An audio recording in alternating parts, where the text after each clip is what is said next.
여호수아서를 보도록 하겠습니다. 여러분, 여호수아서가 그래도 이게 재밌는 책이에요.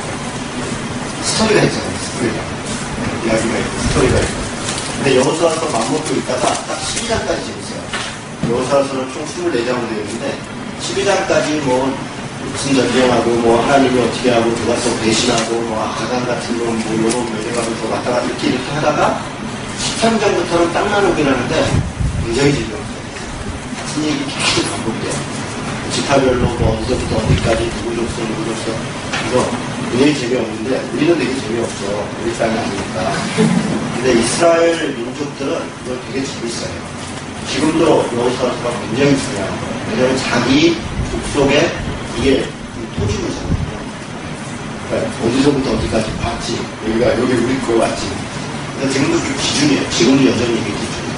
그래서 땅을 회복하면 지파별로 그렇게 간다 이렇게 생각하고 있어요. 그러니까 아주 뭐 효매감, 중청하면서 자기네 거를 이렇게 딱 빨간불 딱 쳐놓고 그냥 하는 거죠.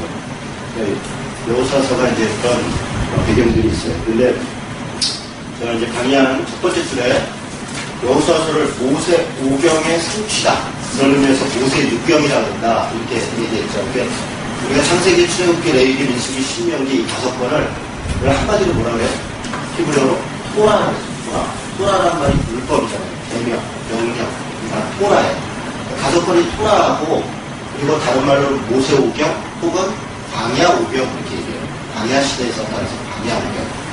5경, 5개의 경전을 읽는데, 율법서, 율법서는 5권이에요. 토라. 그런데, 학자들이 이렇게 연구해보고, 우리가 좀 읽어봐도, 5권의 내용은 뭐냐면, 뭐뭐 할 것이다. 너희들에게 약속의 땅을 줄 것이다. 근데 아브라함부터 시작돼요. 아브라함한테 뭐라 해요? 하나님이 만나갖고, 하늘의 별과 같이, 하늘 모래와 같이 큰 민족을 이룰 건데, 그런 민족을 이룰 수 있는 땅을, 약속의 땅을 너희에게 주겠다. 이게 아브라함부터 시작된 거예요. 아브라함한테 시작된 이 약속은 이삭에게도 그대로, 야곱에게도 그대로, 요셉도 그대로, 그리고 모세도 그대로. 모세가 계속 그 약속의 명령을 가지고 출애굽해서 어디를 향해서 가냐면 약속의 땅을 향해서 가는 거예요. 이게 어디냐면 가나안 땅이죠. 가나안 땅을 향해서 갑니다. 모세는 그 땅에 못 들어가요.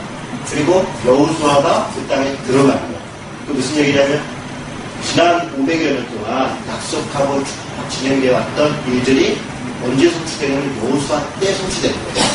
그러니까 모세 5경만 딱 읽고 나면 약속은 보이게 했는데 이 약속은 언제 이루어지나. 그리고 우리 죽어서 천국 가서 이루어질까. 물론 가나안 땅에 입성하는 걸 천국으로 우리가 영원한 하나님 나라 들어가는 걸 이해할 수 있어요. 왜냐하면 홍해를 건너는 것이 세례를 받는 것이라고 이야기합니다. 신약에서의 개념은 홍해를 건너는 게 이스라엘 백성들의 집단적 세례 사건이에요. 그러니까 그리스도인으로서의 출발이라고. 그리고 광야에서의 생활이 그리스도인으로서의 삶을 이야기해요. 그러면 가나안 땅에 입성하는 것은 영원한 하나님 나라에 들어가는 것이 맞죠. 그러나 그것은 비유적이고 궁극적인 이야기고 실제적으로 성경에서 어떻게 그 약속이 이루어지는가는 여호수아서가 이야기를 하는 거예요. 그래서 여호수아서를 이해하지 않고 그냥 지나가면 그런 관점에서 이해하지 않고 보면 이게 성경이 스토리가 연속적으로 이어지지가 않는 거예요. 그래서 그런 의미에서 이걸 모세 6경 혹은 광야 6경 이렇게 묶어서 그래서 저는 성경 강의를 할 때 이렇게 단락별로 시대별로 강의할 때는 모세 5경만 강의하지 않고 모세 6경을 여호수아까지 강의해요. 그래야 전체적으로 이해가 되니까 시대적으로 보면 광야 시대, 사선 시대, 왕정 시대, 왕정 시대는 통일왕국 시대, 불현왕국 시대 이렇게 이어지는 거예요. 그리고 포로기, 포로 잡혀왔을 때, 포로에서 돌아왔을 때 이렇게 요게 시대, 구약의 시대. 그래서 광야 시대, 모세 시대는 여호수아서까지 가야 그림이 이어진다 이렇게 보시면 되고요. 여호수아라는 말은요, 여호와는 구원이시다 이런 말이에요. 여호수아라는 말 자체가. 근데 호세아도 마찬가지입니다. 호세아, 여호수아 사실은 발음적 차이인데 같은 단어, 같은 말이에요. 그래서 이걸 헬라어로 번역한 게 여호수아, 호세아. 그러니까 여기 이제 중간에 보면 민수기 13장 6절에 보면 여호수아라, 그러니까 호세아라고 해요. 에브라임 지파의 민수기 13장 6절이 그 12명 그 정탐 보낼 거예요. 그때 한 명씩 지파별로 보냈는데 에브라임 지파에서는 호세아 이렇게 얘기해요. 호세아를 이 모세가 이름을 여호수아로 바꿨더라. 이름을 바꿨다는 건 호세아라는 말은 그냥 구원이시다는 말이에요. 구원이시다 이런 말이고 여호와는 구원이시다. 같은 단어인데 조금 의미를 크게 해놓은 거예요. 근데 이것을 헬라어로 번역하면 그대로 호세아라는 말을 그대로 헬라어로 번역한 게 예수스예요. 여호와는 구원이시다 이 말이에요.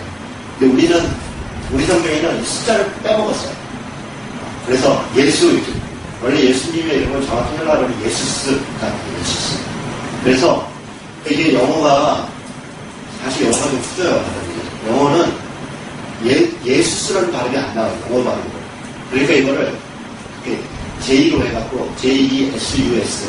그러니까 이 J가 이 헬라어에서는 예 발음, 예수스거든요. 그러니까 예수스를 J로 해서 지저스. 지저스 이렇게 해놓으니까 뭔 소리야? 우리는 예수스도 되고 지저스도 되잖아요. 근데 영어는 그게 안 돼요. 그래서 지저스. 마리아가 안 돼갖고 메리 이러는 거예요. 메리는 누구예요? 메리가. 이 발음이 되게 웃어요. 바울 있는 사람 뭐라고 해요? 바울을 폴. 폴이 뭐예요? 그러니까 이 바울이잖아요. 이런 식으로 우리는 이런 발음이 다르죠. 거의 시구리아 헬라어 발음이 다르고 그것뿐 아니라 우리 조세계 언어가 발음이 다르요. 한글이 굉장히 훌륭해요. 근데 영어는요 어지간한 발음이 안 돼요. 영어로 못하는 게 당연해요. 너무 스트레스 받지 않았어요. 예수스. 그런 얘기를 하고요. 자, 여호수아에 대해서 조금 우리가 생각해 볼 필요가 있는데요. 민수기 11장 28절에 보면 모세의 시종이었다. 물론 오늘 여호수아 1장에 되어 있는데 시종이 뭐냐면 수종들은 자 비서관이었다는 거예요. 모세가 젊은 청년들 중에서 딱 한 명을 골랐는데 여호수아를 선택한 거예요. 그럼 뭐예요? 여호수아가 대단한 실력자라는 거예요. 그럼 우리가 여호수아를 대충 선택했다 이렇게 생각하는데 그렇지 않습니다. 여호수아가 굉장한 실력자예요. 아멜렉과의 첫 번째 전투를 하는데 누가 대표 장군으로 나가냐면 여호수아가 그때 아마 20대 초반이었을 거예요. 그런데 여호수아가 대표 선수로 나갑니다. 그러니까 그럴 정도로 여호수아는 굉장히 실력이 출중한 그런 사람이었다. 모세가 시내산을 오를 때 딱 한 명을 데리고 가죠. 누굽니까? 여호수아예요. 여러분 생각해보세요. 모세는 40일 동안 하나님 앞에 대면해서 뭐 바빴을 거예요. 뭐 받아줘라, 받아줘 잡고, 뭐도 하고, 뭐 얘기도 하고, 막 이것저것 하고. 40일 내내 그러면 잠도 자고 밥도 먹었을 거 아니에요. 그 잠자리 밥은 누가 챙겼게요? 여호수아가 챙긴 거예요. 여호수아가 밥 때 되면 나무에다가 불 펴가지고 밥하고. 그러지 않았겠어요?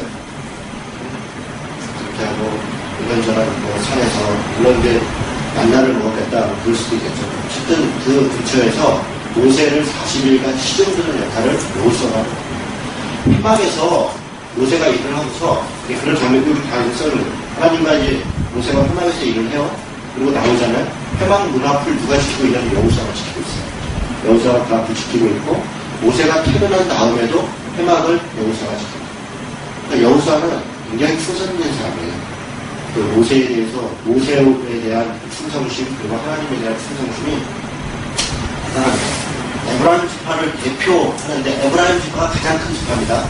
에브라임 지파가 가장 큰 지파인데 그 중에 한 명을 꼽아라 이 여호수아랍니다. 그러니까 굉장히 실력이 있죠. 그럼 그 12지파의 그 한 명 한 명이 대단히 실력이 있는 지파예요. 유다 지파에서 뽑힌 사람은 갈렙이죠. 갈렙 딱 한 명 꼽으라니까 갈렙입니다. 역시 훌륭하죠. 그러니까 여호수아를 대충 보면 안 됩니다. 그래서 물론 아브라함은 굉장히 자기 실력이 편한 사람이 아닌데 하나님이 일방적으로 택한 거예요. 아브라함은. 그리고 그런데 모세나 여호수아는 조금 다릅니다. 모세는 굉장히 훈련이 돼 있고 출중하고 그걸 감당할 만한 사람을 뽑은 거예요. 그러니까 처음에 사람을 택할 때하고 지금 하나님이 사람을 사용할 때는 조금 다릅니다. 준비된 사람.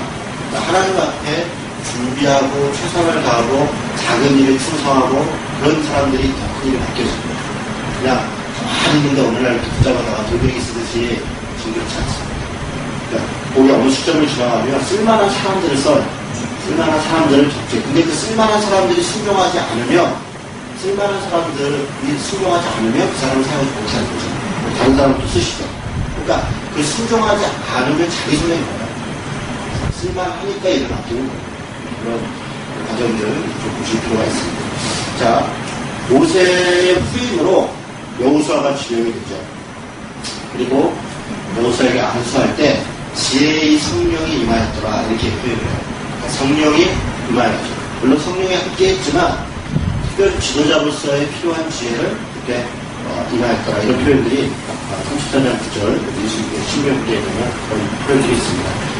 여호수아에 대해서 이렇게 대충 제가 훑어봅니다. 그런 인물 여호수아가 모세의 후임이 돼서 이제 가나안 땅을 가게 됩니다. 본격적으로 여호수아서를 보기 전에 우리가 한 가지 좀 생각해 볼 게 있어요. 가나안에 들어가서 진멸하라고요. 진멸. 멸종시켜라. 근데 이게 굉장히 잔인해요. 그리고 실제로 이게 진멸시키지 않은 거를 해서 죄를 받고 있어요. 근데 이게 좀 지나치게 하나님은 사람이신데 그렇죠? 이게 항상 우리의 딜레마예요. 어떻게 하나님이 이렇게 전쟁을 이렇게까지 잔인하게 사람들을 진멸시키라고까지 할까? 그런 부분들에 대해서 우리가 좀 생각해 볼 필요가 있어요. 레위기 18장을 보겠습니다. 이거는 신학적으로 성경을 읽을 때도 항상 걸리는 부분이고요. 신학적으로 굉장히 중요한 문제, 여호와의 문제, 그런 것들이. 자, 레위기 18장 1절부터 보면 여호와께서 모세에게 말씀하여 이르시되 너는 이스라엘 자손에게 말하여 이르라 나는 여호와 너희의 하나님이라. 그것을 뭐라고 얘기하냐면 너희는 너희가 거주하던 애굽 땅의 풍속을 따르지 말고 내가 너희를 인도할 가나안 땅의 풍속과 규례도 따르지 말고 너희는 내 법도를 따르며 내 규례를 지켜 그대로 행하라. 나는 너희의 하나님 여호와다. 그러니까 이집트의 풍속도 따르지 말고 가나안 땅의 풍속도 따르지 말라는데 이렇게 하는 것이 사람이 사는 법도다. 이게 다 같이 사는 방법이다. 그러니까 지금 이집트 땅과 가나안 땅에서 행해지고 있는 것들이 상당히 불리하다는 거예요. 근데 어느 정도로 불리하냐? 따르지 말아야 되는가? 21절 보겠습니다.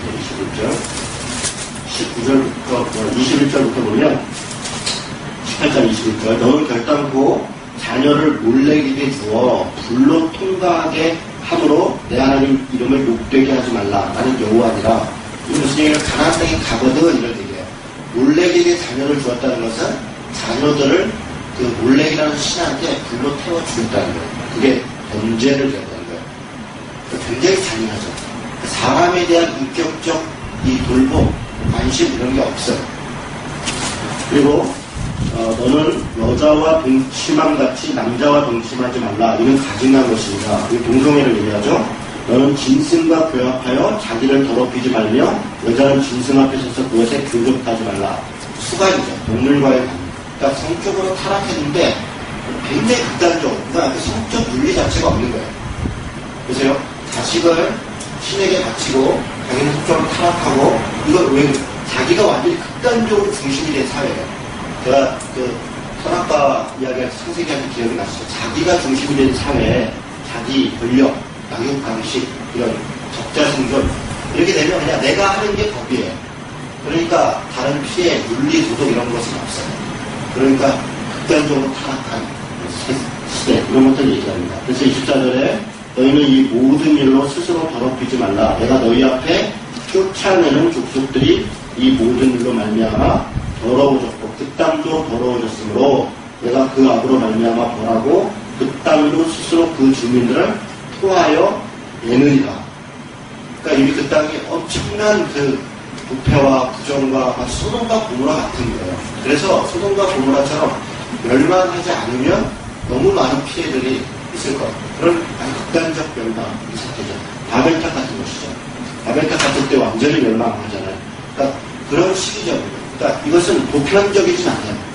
반복적이지도 않아요. 이거는 그 단회적인 바벨탑 사건은 바벨탑으로 끝난 겁니다. 그리고 이 레위기의 이런 여호수아서의 이런 사건은 단회적이죠. 지금도 우리가 어느 나라가 굉장히 문화적으로 부패했다고 해서 진멸해야 된다. 그렇지 않습니다. 물론 하나님이 어떻게 우리에게 정확히 명령하느냐에 따라 틀리지만 지금 이 계시가 종결된 시기, 성경에 다 이미 이 이상 계시가 종결된 시대이기 때문에 지금 그런 건 없습니다. 그래서 뭐 어느 나라가 미국 같은 데가 이라크가 악의 축이라서 진멸해서 하나님의 뜻을 전쟁한다? 이런 것은 우리가 동의할 수 없습니다. 그러면 국가적 이익관계 속에서 일어나는 전쟁이지, 그것이 하나님의 뜻의 전쟁. 그래서 우리 기독교인들은 미국은 하나님을 믿는 나라고, 이라크는 이슬람을 믿는 나라니까, 이라크는 죽어도 싸. 몇백 명씩 테러를 당하고 죽어도, 죽음시타니까 죽지. 이런 식으로 생각하는 건 지금은 동의할 수 맞지 않아요. 그런데 이 시대에는 하나님의 역사를 이뤄가는 어떤 시점에 그런 일들이 있어요. 신약에서도 그런 일이 딱 한 번 있었습니다. 그 사건이 뭐냐면, 이 아나니아와 삽비라 사건이죠. 그 아나니아와 삽비라가 다 이제 자기 것을 이렇게 같이 이제 나누고 합니다. 그때도 좀 우리가 극단적으로 생각하면 안 되는 게 모든 걸 다 바치는 게 아니에요. 그 다음에 다 바쳐서 그 다음에 계획이 없어 그런 게 없으니까 다 바나바도 바치 말하니까 바친 거예요. 바나바 굉장히 부자였습니다. 그리고 자기가 이제 땅도 바치고 했지만 자기 살 것들은 다 있는 거예요. 그런 속에서 일단 공동체에 어려운 사람들이 많으니까 그 시절에는 또 직장을 쫓겨나고 예수님이라는 것 때문에 가족을 쫓겨나고 이런 시대니까 우리가 나만 먹고 살 수는 없다 해서 함께 이렇게 했다. 근데 아나니아 삽비라의 죄는 뭐냐? 갖다 안 바친 게 아니라 거짓말이죠. 하나님의 소비, 그러니까 그 시대의 교회를 처음 세워 나가는데 거짓말하는 것이 용인이 있어. 하나님을 속이고 그 거짓말하는 것에 대해서 하나님의 극단적인 벌을 주신 거죠. 그것은 어떤 케이스, 보편성이 되게. 그래서 지금도 다 안 갖다 바치고 목사님한테 거짓말하고 내가 죽겠구나. 내가 그렇게 해서 죽은 사람 한 사람도 못 봤어요. 그럼 그렇게 해서 죽은 사람 본 적 있습니까? 한 사람도 없어요. 그러니까 그런 것은 이게 그 시대적 배경과 상황을 보면서 이해를 해야지, 그걸 보편적이라, 어떤 케이스죠. 어떤 케이스를 보편적인 따라야 될 진리로 생각하면 안 된다는 거예요. 그 이해가 되세요? 다시 돌아가서, 얘기에 이런 성적이고, 문화적이고, 포악하고, 신앙적인 잔인함이 있고, 예레미야도 있고, 역대하도 이런 그 잔인함에 대해서 이루 말할 수 없는 상황들을 설명을 합니다. 가나안 땅은요, 그냥 이렇게 우리는 피생할 때 어떻게 생각하냐면 가나안 땅에 있었던 당시 일곱 족속은 야만족이었을 거다. 우선 아프리카에 그냥 이렇게 자연과 살아가는 원시인 같은 사람들이 천만에 많습니다. 당시 이스라엘보다 훨씬 더 문화가 발달됐어요. 이스라엘은 당시 청동기였는데 청동기 문화입니다. 그때 당시에. 그런데 가나안 땅은 철기 문화예요. 나중에 보면 철을 생산하는 성이 있어요. 그러니까 성을 만들었다는 것은 국가적, 여기 왕이라고 얘기해요. 무슨 왕, 이렇게. 국가적 체계가 갖춰져 있다는 거예요. 그러니까 굉장히 이렇게, 문화적으로, 제도적으로 발전되어 있는데, 그런데 그 발전됐다니까 엄청나게 타락해요. 결국 힘과 힘으로 목속시키고, 지배하고 하는 그런 문화가 엄청나게 발달되어 있는 거예요. 종교가 발달되어 있습니다. 대표적인 신이 몰렉 얘기했는데, 몰렉은 좀 다른 이름이고요. 바알신, 아세라신. 나중에 가나안 땅에 가면 가장 유명한 바알신, 아세라신 신인데, 이 신들이 언급되는 이유가 있습니다. 이집트도 그렇고 가나안도 그렇고 농경사회입니다. 이스라엘은 농경 문화가 아니었어요. 유목 문화입니다. 유목민. 그래서 이스라엘의 신은 어디 한 군데에 있으면 우리가 찾아가는 신이 아니라 이스라엘의 여호와 하나님은 쫓아다니는 신이에요. 따라다니는 신. 그래서 이동하면 같이 움직이고 성막 들고 같이 움직이고 이런 신이라는 거예요. 그런데 이집트와 가나안 땅의 지역신이라고 하는 사람들은 농경과 관련돼서 이렇게 모시는 한 군데. 그래서 바알신, 이것은 태양신 이렇게 얘기할 때 풍요의 신, 풍요의 신. 그러니까 농사를 이룰 때 풍요를 주는 신. 이게 남성적 신입니다. 신은 꼭 남녀로 이렇게 있어요. 이건 다 이렇게 굉장히 음란합니다. 신 자체가 음란하고 또 종교는 행위 자체가 음란해요. 지금도 그렇습니다. 지금도 브라만 힌두교 계통의 그런 지역신들, 조로아스트교나 이런 쪽의 신들은요, 여전히 그 성적인 것들이 제의적 행위로 지금도 성화가 성스러운화가 아니라 성적인 그림들이 다 신전 안에 쭉 그려져 있어요. 지금도 그렇게 있습니다. 그런 것들이 다 제의적 행위입니다. 그래서 아사레 신은 달신이라고 하는데 이건 번영의 신입니다. 아사레 신상은 어떻게 생겼냐면요, 뒷가슴이 막 1000개 이렇게 있어요. 신상. 그러니까 이게 풍요죠. 아이를 낳고 다 사는 신. 그래서 이게 농경사회는 애를 많이 낳고 이게 애를 많이 낳아야 농사를 짓는 거예요. 숫자가 많은 게 유리한 겁니다. 그래서 그 집에 애가 없다, 특히 남자가 없다, 이건 저주가 됩니다.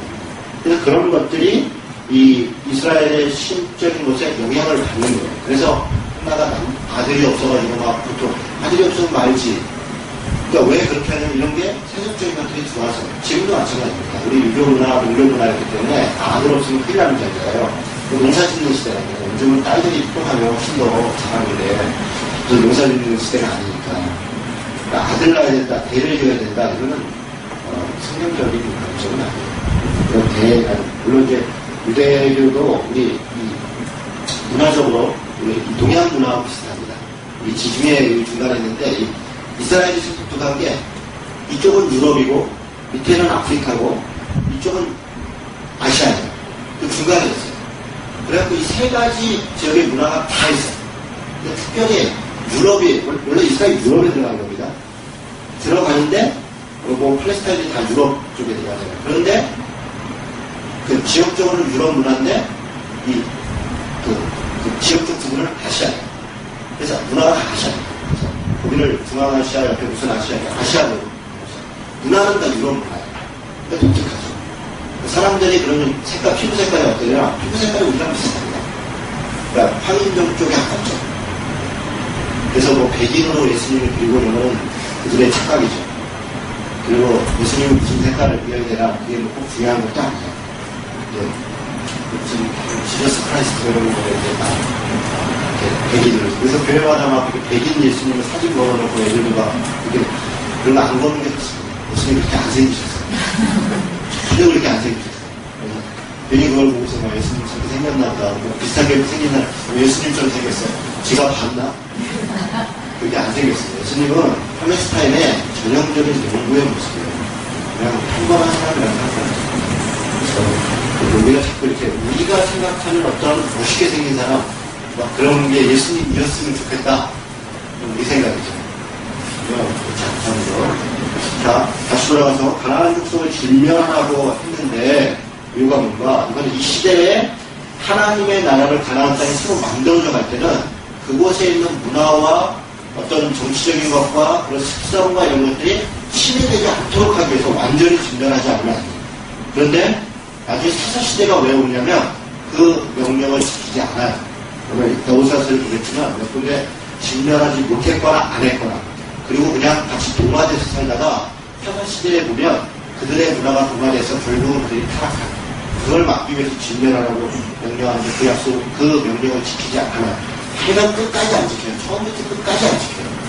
그게 우리의 모습입니다. 네. 자, 그런 정도 배경을 이해하고 지금부터 여호수아서를 보도록 하겠습니다. 여호수아서를 펴도록 하겠습니다. 이제 시작합니다. 언제 하려나? 금방 합니다. 자, 여호수아서 1장은 이게 여호수아서 대충 내용을 한번 훑어보죠. 거기 이제 크게 까만 글씨로 되어 있는 거죠. 그 강의 한번 보세요. 1장은 여호수아의 취임 그렇게 되어 있죠. 그 다음에 2장에서 5장은 뭐라고 되어 있습니까? 여리고 정탐 및 가나안 땅에 들어가고 그렇죠? 우리 유명한 사건이죠. 여리고에 들어가고 가나안 땅에 드디어 진격하는 게 2장에서 5장입니다. 그 다음에 그러고 난 다음에 자 여러분 여기 보세요. 라스트가 있어요. 라스트 소리 들리시겠죠? 지도를 또 다시 한번 봅시다. 일단 제가 오늘 지도를 딱 해봤습니다.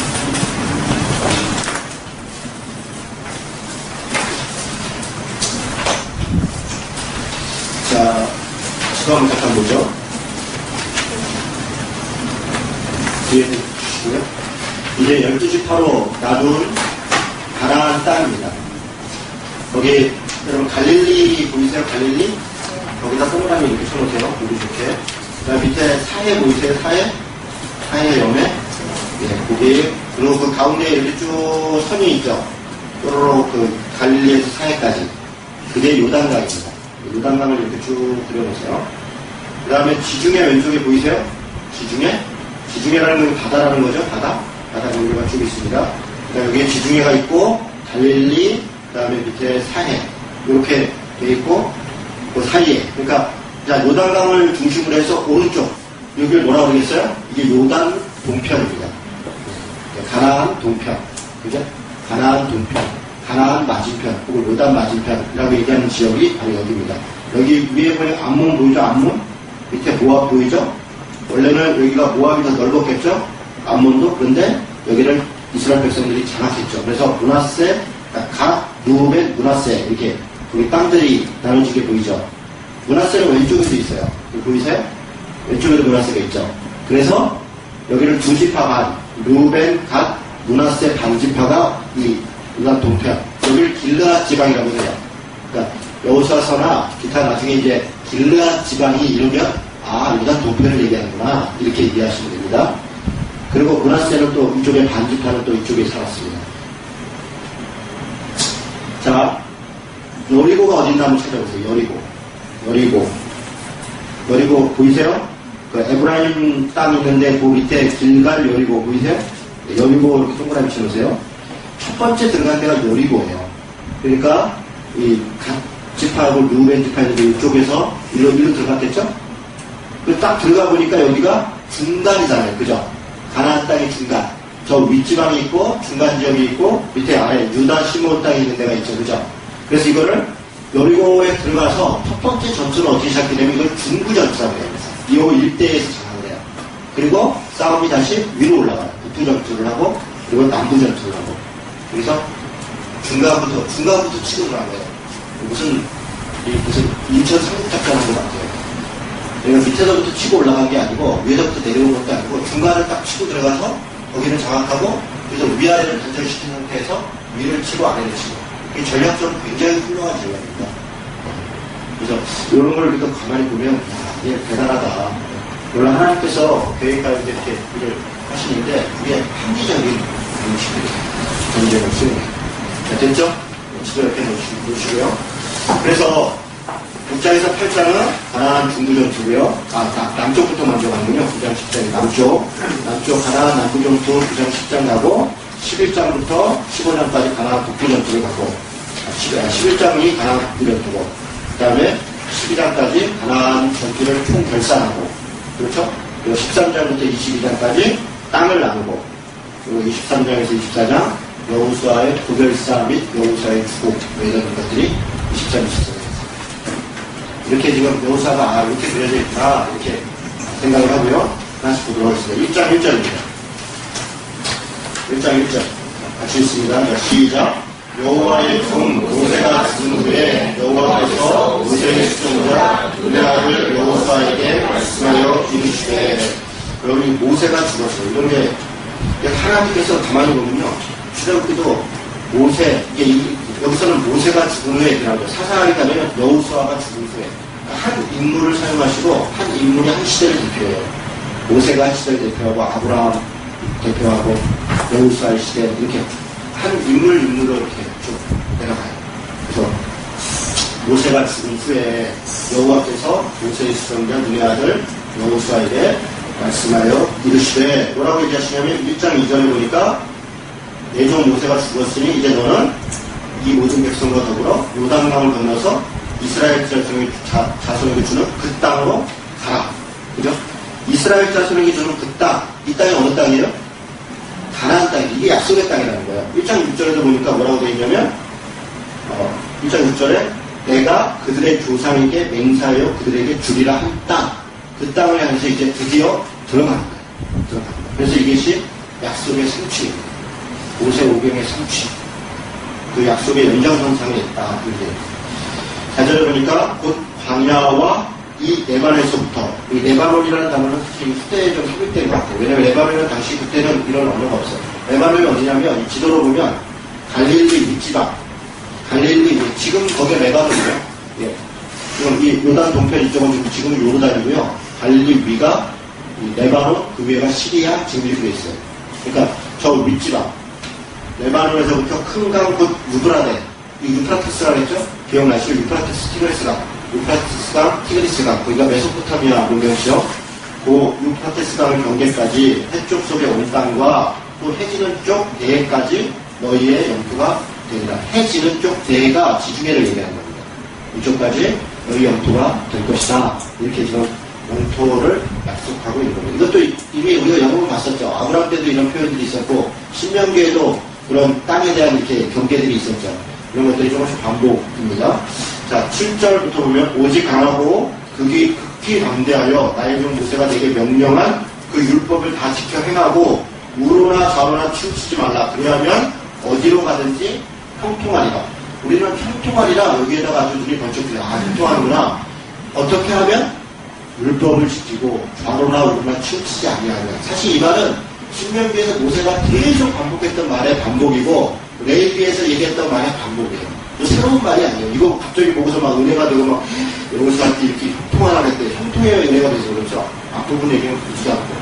그러니까 율법과 이것들을 좌로나 우로나 치우치지 말고 하나님 말씀을 따라라. 8절에 이 율법책을 내 입에서 떠나지 말게 하며 주야로 그것을 묵상하여 그 안에 기록된 대로 다 지켜 행하라. 그래야면 내 길이 평탄하게 될 것이며 내가 형통하리라. 일관적인 얘기죠. 적절한 얘기입니다. 그래서 그런 명령들을 합니다. 자, 1장 12절에 보니까 여호수아가 또 루벤 지파와 갓 지파와 므낫세 반 지파에게 말하여 이르되, 지금 무슨 장면이냐면 1장의 나머지는 오른쪽에 있는 땅을 지금 분배하는 장면이에요. 네, 그걸 길르앗 땅 혹은 요단 동편 땅을 지금 분배하는 장면들이 그 이야기 속에 나옵니다. 그렇죠? 자, 14절 보니까 너희의 처자와 가축은 모세가 너희에게 준 요단 이쪽 동편에 머무리려니와 너희 모든 용사들은 무장하고 너희 형제보다 앞서 건너가서 그들을 도와라. 무슨 얘기입니까? 가나안 땅 정복에 너희들도 다 같이 와야 된다. 20세 이상, 20세 이상의 군사들이 다 넘어와서 전쟁이 끝날 때까지 거의 7년 반 정도 걸려요. 7년 반 정도 걸리는데 그 기간 동안 이들은 같이 먹고 하면서 전쟁에 같이 온 족속이 다 힘을 합쳐서 가나안 정복에 나섭니다. 자, 여리고 정탐하는 얘기가 있는데요. 라합이 참 이게 특이한 인물입니다. 여러분 2장 1절 보겠습니다. 눈의 아들 여호수아가 시딤에서 두 사람을 정탐꾼으로 보내 여리고를 엿보라 하는데, 여러분이 잘 보세요. 여기 좀 모세하고 틀린 점이에요. 모세는 몇 명을 보내요? 12명을 보내잖아요. 지금 여호수아는 몇 명을 보냅니까? 2명을 보내요. 왜 그럴까요? 그래서 신묘망측한 영적인 의미가 있을 것 같지 않습니까? 왜 그럴까요? 많이 보내니까 말만 많잖아요. 제가 보니까 이거 신묘망측한 뜻이 있는 게 아니고요. 역사에서 배운 건 모세가 지파별로 다 보냈더니 말이 많은 거예요. 그래서 제일 똑똑한 2명만 딱 보내면 한 명만 보라면 너무 평타적이니까 둘이 갔다 오면 고전이 비슷할 거 아니에요. 그래서 두 사람 아주 신실한 사람을 보냅니다. 갔다 와서 보고를 하는데요. 그 보고 내용이 24절에 있어요. 2장 24절에 같이 한번 읽어볼까요? 시작. 여호수아에게 이르되 진실로 여호와께서 그 온 땅을 우리 손에 주셨으므로 그 땅의 모든 주민이 우리 앞에서 간간히 높더이다. 여러분 이게 마치 여호수아와 갈렙이 막 얘기하는 그런 느낌이죠.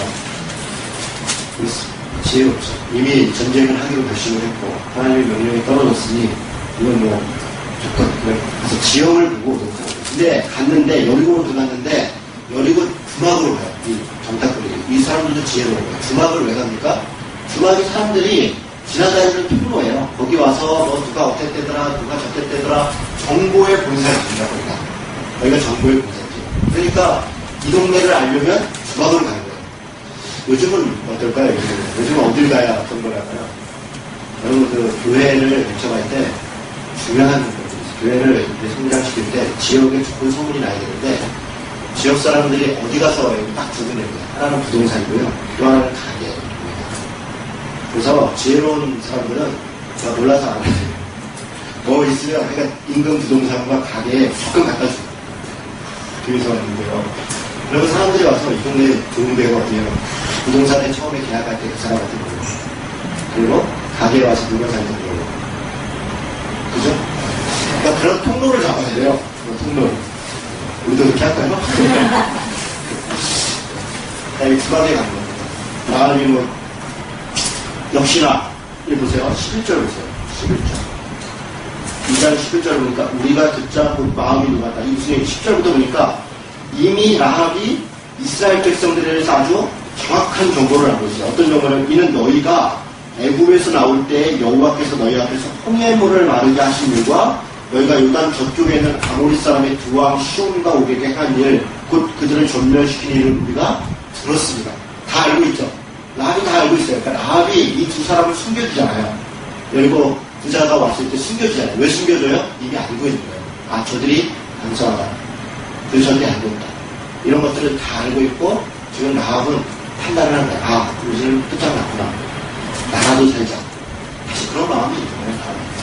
그래서 11절에 우리가 듣자 곧 마음이 녹았고, 너희로 말미암아 사람이 정신을 잃었나니 너희의 하나님 여호와는 위로나 하늘에서도 아래로는 땅에서도 하나님이시죠. 옛날 성경은 상천하지 않은 데 되어 있죠. 그래. 그 라합이 이해하는 하나님에 대한 이해가 정확하다. 하늘과 땅을 관장하시는 그런 하나님입니다. 이런 인식을 갖고 있었기 때문에 라합은 그 둘을 돕는 거예요. 자기의 민족을 배반하죠. 여러분 라합 입장에서는 여리고 민족이 자기 민족을 배반하는 거예요. 아모리 족속이다. 아모리 족속을 배반합니다. 쉬운 일이겠습니까? 쉽지 않습니다.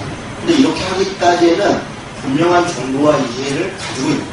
그리고 하나님께서 그걸 물론 준비시키셨겠죠. 이런 과정들이 있습니다. 자, 여기 보면 살만이라고 하는 사람이 나와요. 살만. 그러니까 이 사람이 여기서는 이제 이 사람이 누군지 안 나와요. 그러니까 이 두 사람이 이름이 없어요. 누굴 부르는지 안 나와요. 그런데 나중에 보니까 여러분 그 룻기를 보죠. 룻기 4장. 룻기 4장 21절.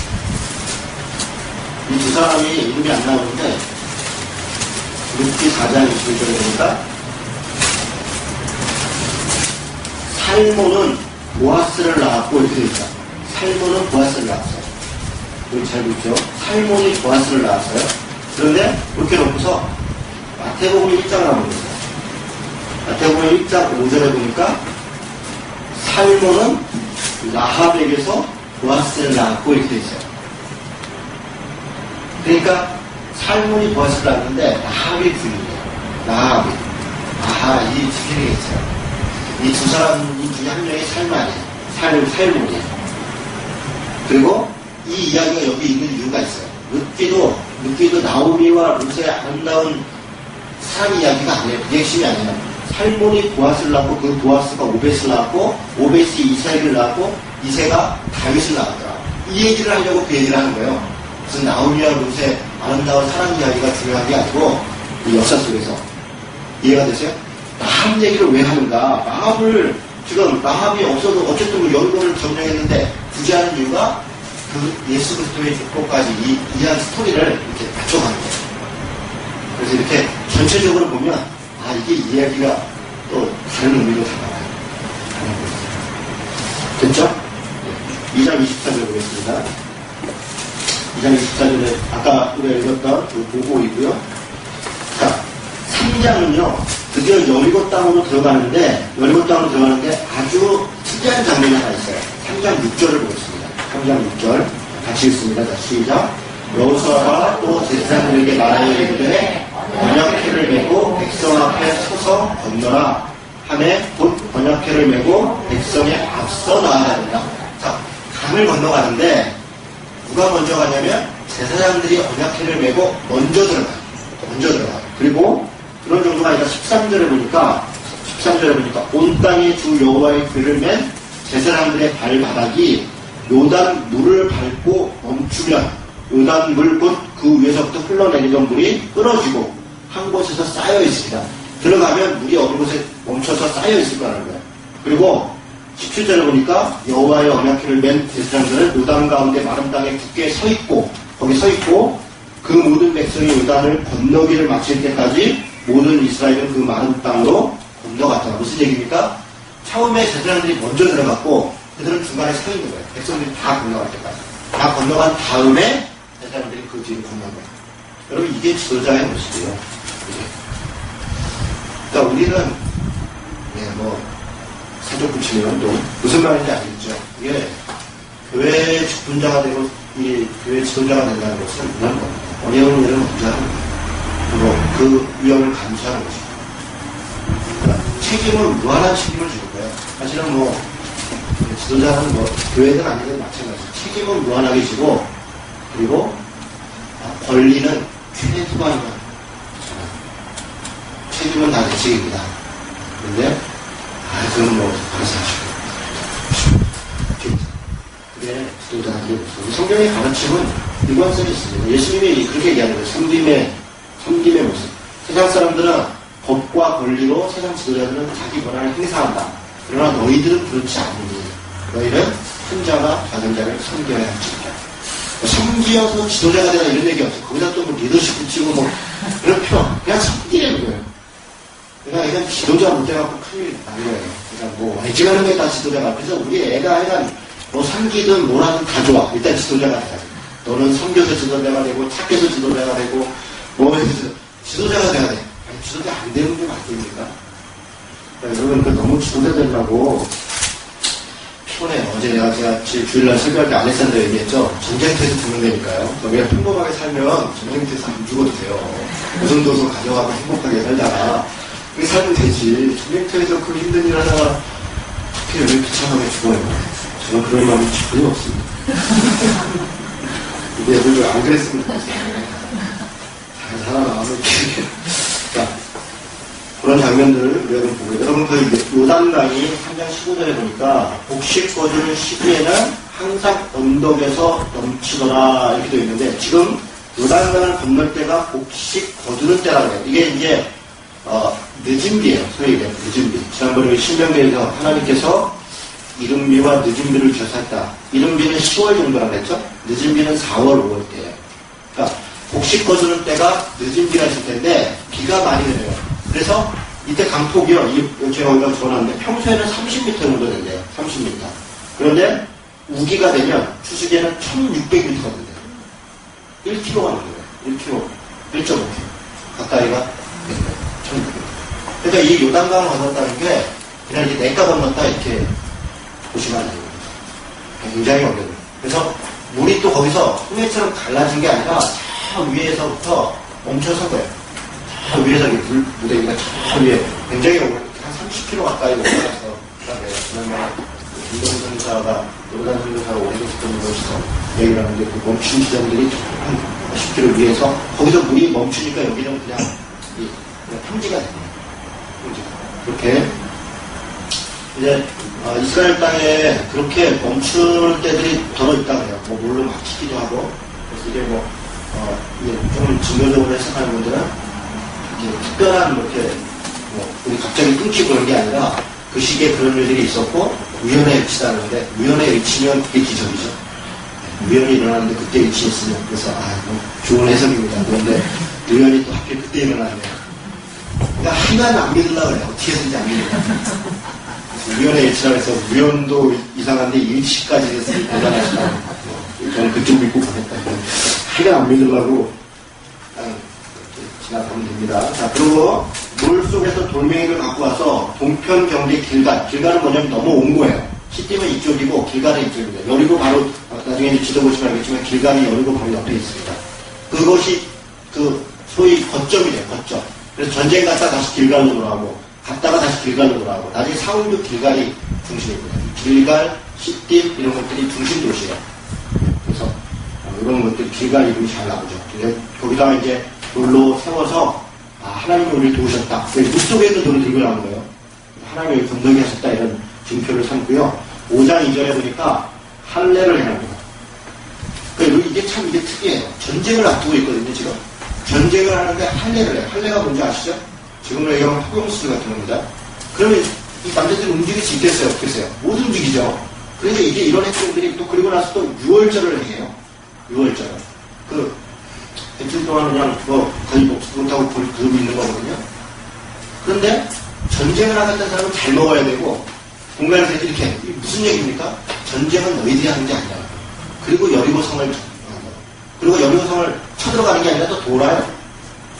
그러니까 이 전쟁이 철저하게 하나님이 주관하시고 있다는 것을 이런 것. 근데 이들이 이걸 순종한다는 여호수아가 할례를 행하라는데 보통은 아이고 우리가 좀 모두 입고 힘도 입고 해야 되는데 잘 먹고 해야지 무슨 소리예요? 이렇게 안 하고 하는데 할례하고 유월절 지키고 그렇게 합니다. 12절 보세요. 5장 12절.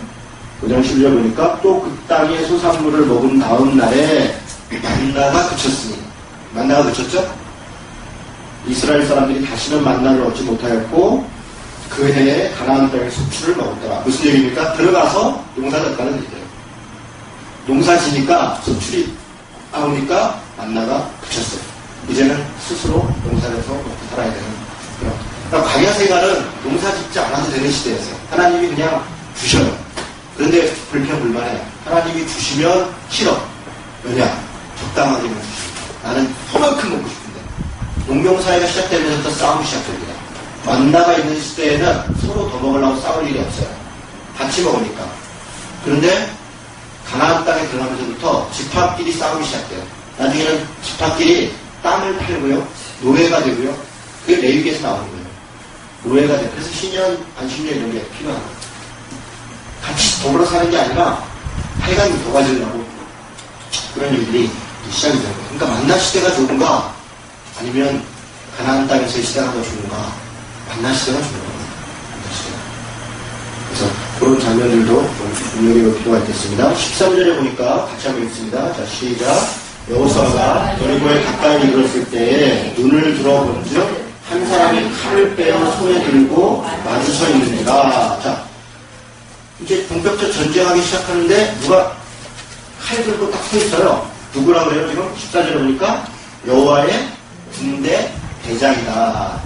아마 이름이 미카엘이었을 가능성이 높죠. 에스겔서나 다니엘서 보면 미카엘의 군대 장관으로 묘사합니다. 그래서 미카엘이 됐든 이름이 어쨌든 여호와께서 전쟁을 하기 위해서 직접적으로 개입을 하신다는 거예요. 그런데요, 이게 지금 엄청나게 많습니다. 자, 6장 2절 한번 보겠습니다. 6장 2절. 이게 사실 이게 지금 여호수아서의 주제예요. 너가 형통하고 뭐 강하게 하고 마음을 담대히 하고 이렇게 하면 형통하리라, 이게 주제가 아니고 여호수아서의 주제는 여호와께서 그 전쟁을 이끄시고 하셨더라. 이게 주제입니다. 이게 주제예요. 6장 2절에 보세요. 같이 읽습니다. 시작. 여호와께서 여호수아에게 이르시되 보라 내가 여리고와 그 왕과 용사들을 내 손에 넘겨주었으니. 여호와께서, 그렇죠? 무슨 전쟁 때만 그렇게 8장 1절 보겠습니다. 뭐 중간에 좀 어떻게 있는데요. 8장 1절. 여호와께서 여호수아에게 이르시되 두려워하지 말라, 놀라지 말라, 군사를 다 거느리고 일어나 아이로 올라가라. 보라 내가 아이 왕과 그의 백성과 그의 성읍과 그의 땅을 다 내 손에 넘겨주었으니. 그러면서 나중에 전쟁 전략까지 다 가르쳐요. 이렇게 하고 저렇게 하고 저렇게 하고. 여호수아가 그렇게 합니다. 여러분 10장 8절 보겠습니다. 10장 8절. 그때 여호와께서 여호수아에게 이르시되 그들을 두려워하지 말라, 내가 그들을 내 손에 넘겨주었으니. 이런 표현이 계속 있어요. 14절, 10장 14절. 여호와께서 사람의 목소리를 들으신 이가 같은 날은 전에도 없었고 후에도 없었나니. 이게 14절의 요절입니다. 이는 여호와께서 이스라엘을 위하여 싸우셨습니다. 이게 요절이에요. 이는 여호와께서 이스라엘을 위하여 싸우셨습니다. 여호수아의 전쟁, 여호수아의 가나안 땅의 정복은 이 한 줄로 설명이 됩니다. 여호와께서 싸우셨습니다. 30절. 그래도 뭐 그런 비슷하면 1, 2장 읽으면 너무 많죠. 11장 6절을 보겠습니다. 11장 6절. 여호와께서 여호수아에게 이르시되 그들로 말미암아 두려워하지 말고 뭐 이렇게 적기가 절차하고. 마지막 23장 10절. 23장 10절. 너희 중 한 사람이 1000명을 쫓으니 이는 너희의 하나님 여호와 그가 너희에게 말씀하신 것 같이 너희를 위하여 싸우십니다. 그렇죠. 다시 1장으로 돌아가겠습니다. 여러분 지금 1장에서부터 5장으로 다시 돌아가겠습니다. 계속 반복해서 얘기하죠. 여호와께서 이렇게 하라 저렇게 하라. 이 전쟁 이렇게 강하게 읽어보시면요, 여호와께서 아주 작전 명령까지 다 해주는 거예요. 여기 저기 이렇게 숨어있고 그러면 저쪽 오고 이런 얘기까지 다 세세히 듣고 있습니다. 그런데 모든 전쟁에서 승리하는데 딱 한 번 전쟁에서 져요.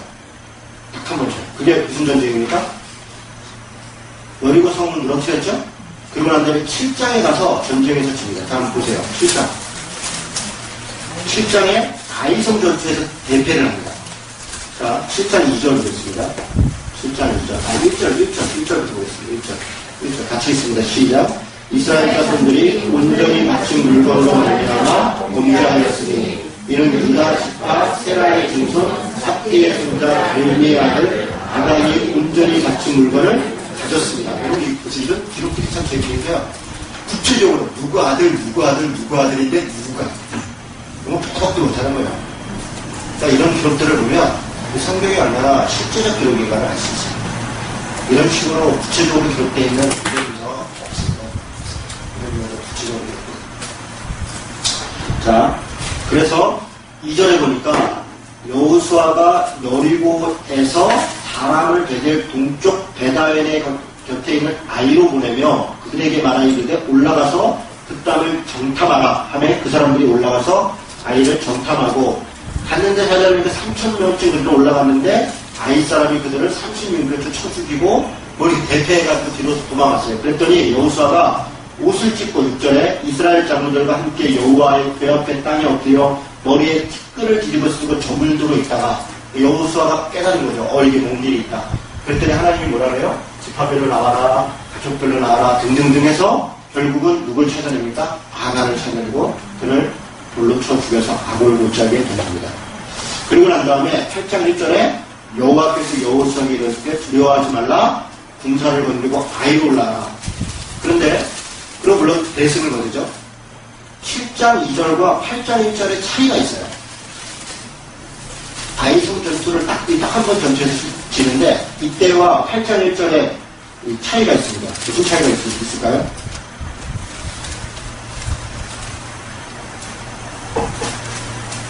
무슨 차이가 있어요? 모르시겠습니까? 그렇죠. 지금 7장에서는 여호와가 명령한 전쟁이 아니에요. 여호수아가 내친 김에 여리고를 점령한 김에 아이를 진격한 거예요. 그런데 대패했죠. 그리고 정리가 된 다음에 8장 1절에 여호와께서 여호수아에게 그 다음 전쟁은 다윗이에요. 이 차이가 있어요. 여호와가 명령하지 않았는데 나중에도 그런 단어가 한두 번 나와요. 그러니까 이런 단어가 지금 굉장히 중요해요. 그러니까 이 가나안 땅을 점령할 때 이건 온전히 여호와의 전쟁이고 여호와가 주관하고 있고 시대적으로 이것을 이끌고 있다는 것들이 아주 명확하게 나옵니다. 8장 9절 아이성 전투를 하면서 여호수아가 이제 대패도 했고 이 여호수아의 인간됨이 여기 한 절에 나옵니다. 8장 9절에 보니까 다시 한번 읽겠습니다. 시작. 그들을 보내매 그들이 매복한 곳으로 가서 아이 서쪽 베델과 아이 사이에 매복하였고 여호수아는 그 밤에 백성 가운데서 여호수아는 장군이거든요. 총사령관인데 전쟁터에서 백성들 가운데서 자고 이게 지금 여호수아의 전쟁을 행하는 태도입니다. 아까 제사장들 언약궤 메고 갔던 장면 생각나시죠? 이런 태도예요. 10절에 여호수아가 아침에 일찍 일어나 백성을 정오하고 이스라엘 장로들과 더불어 백성에 앞서 아이로 올라갔어요. 자, 8장 30절부터는 뭐냐면 이 아이성을 점령한 에발산, 지난번에 우리 신명기한테 기억나죠? 그리심살과 에발산에 나눠서 율법을 낭독하는 것 명령했었죠, 모세가. 그것을 수행하는 장면이 8장 30절에서 35절까지 있습니다. 그래서 33절에 보니까 절반은 그리심산 앞에, 절반은 에발산 앞에 섰으니 이는 전에 여호와의 종 모세가 이스라엘 백성에게 축복하고 명령한 대로 합니다. 그러니까 중부정체에서 승리한 거예요. 중부지역을 다 장악한 다음에 거기에 있는 그리심산과 에발산의 백성들을 세우고 가장 먼저 가면 명령을 수행하는 일을 하고 있는 것입니다. 9장에 넘어가겠습니다. 9장 가기 전에 잠깐 쉬었다 갈까요? 여기까지 하고 잠깐 쉬었다가 하도록 하겠습니다. 잘 쉬겠습니다. 우리 모세의 율법책에 8장 31절에 모세의 율법책에 기록된 대로 이렇게 되어 있죠. 그러니까 이 표현이 모세의 율법책이라는 표현이 제가 거기도 이제 신명기 4장, 31장, 33장, 11기 하 이런 표현이 계속 나와요. 그러니까 지난번에 제가 무슨 얘기 말씀드렸냐면 구약은 두 가지 역사관에 의해서 움직인다. 하나는 신명기적 역사관이고 또 하나는 에스라적 역사관이다.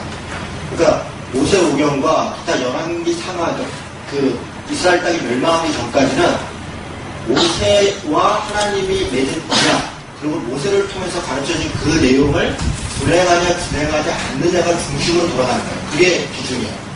그런데 물론 에스라 시대라는 건 뭐냐면 포로 잡혀간 이후 시대예요. 포로를 잡혀갔어요. 바벨론에. 그러니까 다시 포로로 돌아온 다음에는 다시 역사가 시작되는데 에스라가 재해석을 하는 거예요. 모세의 율법들을 재해석하고 에스라가 학자 에스라가 되잖아요. 그를 통해서 새로운 이야기들이 거기에 쭉 이렇게 기록되어 있어요. 그러니까 역사를 다시 복원하고 그래서 에스라를 중심으로 한 역사가 후반부에 있고 앞부분은 모세의 역사관을 중심으로 한 역사가 있다. 이게 성경의 흐름이라는 거예요. 그런 단어들이 그런 걸 보여줍니다. 자, 9장 10장 남부전투인데요. 남부전투 뭐 전쟁한 얘기들은 이제 보시면 되는데 특이한 점이 하나 있어요. 3절에 보니까 기브온 주민들이 9장 3절입니다. 여호수아가 여리고와 아이를 해한 일을 듣고 꾀를 내요. 이렇게 꾀를 내요. 뭐냐면 와가지고 헤어진 옷 입고 막 어렵게 와가지고 우리가 항복하겠다 이러고 온 거예요. 항복하겠다. 그래서 덥석 그들을 받아요. 14절에 보세요. 우리가 그들의 양식을 취하고, 그러니까 뭐 발발에 싸들고 막 난도가 행색으로 와서 우리는 항복한다 이러고 왔다는 거예요. 왔더니 우리가 그들의 양식을 취하고는 어떻게 할지를 여호와께 묻지 아니하고, 여기다 적어보세요. 여호와께 묻지 않아요. 그리고 나서 여호수아가 그들과 화친하여 그들을 살리리라는 조약을 맺고 회중 족장들이 그들에게 맹세하였더라. 무슨 맹세를 했다는 거예요. 기브온 족속 오케이 이때 들떠 있는 거죠. 그래서 그래 내가 너희들 살려줄게, 내가 너희들 책임질게 맹세를 합니다. 그리고 이들을 자기들의 노예같이 사용을 해요. 뭐 물고 있고 뭐 심부름하고. 그런데 여러분 10장 한번 보세요. 10장에 보니까 이 2절에 보니까 기브온은 왕도와 같은 큰 성임이요. 그죠? 기브온이 작은 민족이 아니라 왕도와 같은 큰 성임이요. 아이보다 크고 그 사람들은 다 강함이라. 그러니까 기브온이 그렇게 남도하고 그냥 이렇게 떠돌아다니는 족속이 아니었어요. 실제로는 굉장히 강력한 족속인데 거기 지도자가 아마 이제 안 되겠다 싶은 거였죠. 그리고 이 일로 인해서 어떤 일이 벌어집니까? 나중에 아모리 족속의 5 왕들이 이 연합군을 형성해갖고 기브온을 쳐들어가는데 지금 이스라엘이 약속을 했잖아요. 그걸 지키겠다고. 그래서 그 전쟁에 개입이 됩니다. 그리고서 이 남부전투의 내용이 그런 거예요. 그래서 그 싸움에 끼어들어서 기브온을 구하기 위해서 많은 희생을 또 감수해요. 그리고 그 과정에서 그 유명한 얘기가 있어요. 10장 12절 보니까 여호와께서 아모리 사람을 이스라엘 자손에게 넘겨주시던 날에 여호수아가 여호와께 하며 이스라엘의 목전에서 이르되 태양아 너는 기브온 위에 머물라 달아 너는 알론 골짜기에 그리할지어다 하매 태양이 머물고 달이 멈추기를 백성이 그 대적에게 원수를 갚기까지 하였느니라. 야살의 책에, 야살이라고 하는 책이 자주 나옵니다. 열왕기서에도 나오고 이거는 당시에 있었던 전쟁기에 전쟁을 기록한 역사서예요.